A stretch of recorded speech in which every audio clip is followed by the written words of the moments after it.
പൊതുസ്ഥലത്തെ മദ്യപാനം ചോദ്യം ചെയ്തതിന് വീടാക്രമിച്ചു. പരാതി നൽകിയിട്ടും അമ്പലപ്പുഴ പോലീസ് ഒരു നടപടിയും എടുത്തില്ലെന്ന് ഗൃഹനാഥൻ ആരോപിച്ചു.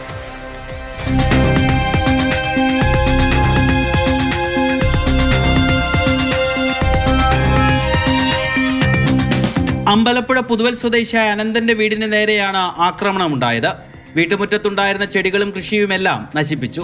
പാത്രങ്ങളും അടിച്ചു തകർത്തു.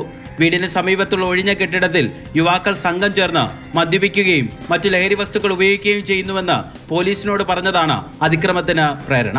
വീട്ടിൽപ്പെട്ട വാഴകളും എല്ലാം നശിപ്പിക്കുകയും വാഴയും ചെടിയെല്ലാം നശിപ്പിക്കുകയും അതുപോലെ തന്നെ ഇവിടെ ഇരുന്ന വലിയ ചരുവവും ബക്കറ്റും എല്ലാം എടുത്തുകൊണ്ട് പോവുകയൊക്കെ ചെയ്തത്. ഇതുമായിട്ട് ബന്ധപ്പെട്ട് ഞാൻ ഇവിടെ ഈ ഞങ്ങളുടെ പടിഞ്ഞാറപ്പേരയുടെ പടിഞ്ഞാറോശം ഇരുന്ന് മദ്യപിക്കുകയും ഈ കഞ്ചാവ് വലിക്കുക ഇതുമായിട്ട് ഞാൻ എതിർപ്പ് പ്രകടിപ്പിച്ചതിൻ്റെ പുറത്ത് കാണിച്ച കോട്ടിയാണിത്. പൊതുനന്മയ്ക്കായി ഇടപെട്ട ആളോട് പക്ഷേ പോലീസിന് അത്ര മമതയില്ല. പരാതി നൽകിയ ദിവസങ്ങൾ കഴിഞ്ഞിട്ടും ഒരാളെ പോലും ഇതുവരെ പിടികൂടിയിട്ടില്ല.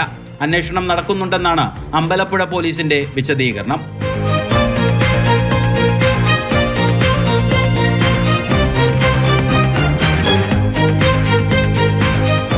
മാതൃഭൂമി ന്യൂസ്, ആലപ്പുഴ.